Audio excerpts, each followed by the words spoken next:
السلام علیکم ورحمۃ اللہ وبرکاتہ۔ معزز سامعین اکرام، آج ایک بڑا ہی عمدہ اور آزمودہ وظیفہ آپ کے سامنے شیئر کرنا چاہوں گا۔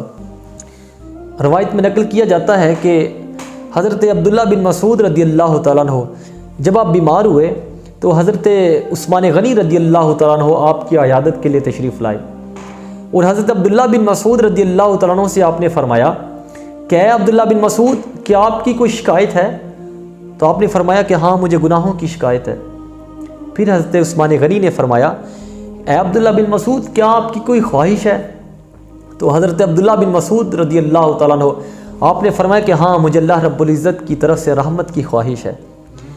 پھر حضرت عثمان غنی رضی اللہ تعالیٰ عنہ آپ نے فرمایا کہ اے عبداللہ بن مسعود، اگر آپ حکم فرمائیں تو میں کسی حکیم اور کسی طبیب کا پتہ کرواؤں اور لے کے آؤں۔ تو حضرت عبداللہ بن مسعود رضی اللہ تعالیٰ عنہ آپ نے فرمایا کہ نہیں، مجھے کسی بھی حکیم اور طبیب کی ضرورت نہیں ہے۔ پھر حضرت عثمان غنی رضی اللہ تعالیٰ عنہ آپ نے آخر میں جو بات کہی، آپ نے کہا کہ اے عبداللہ بن مسعود، کیا میں آپ کو کچھ مال عطا کروں؟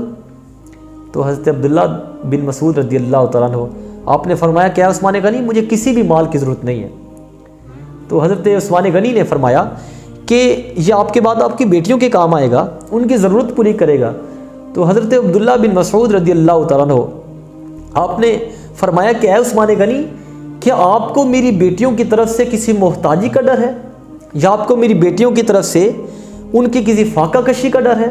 حالانکہ میں تو اپنی بیٹیوں کو یہ حکم دے چکا ہوں کہ وہ رات کو سورہ واقعہ کی تلاوت کیا کریں، کیونکہ محبوب علیہ الصلوۃ والسلام نے ارشاد فرمایا کہ جو شخص رات کے وقت سورہ واقعہ کی تلاوت کرے گا، ساری زندگی اس کے رزق میں کبھی کمی نہیں آئے گی۔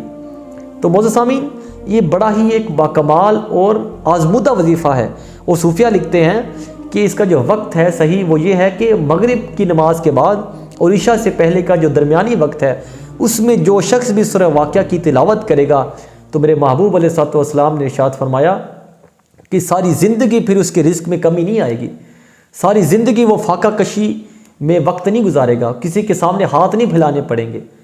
تو معزز سامعین، خود بھی اس سورہ واقعہ کی تلاوت کیجئے، اپنے دوستوں سے شیئر کیجئے۔ السلام علیکم، سبسکرائب کریں ہمارے چینل کو اور بیل آئیکن کو کلک کرنا نہ بھولیں تاکہ آپ دیکھ سکیں ہماری نئی نئی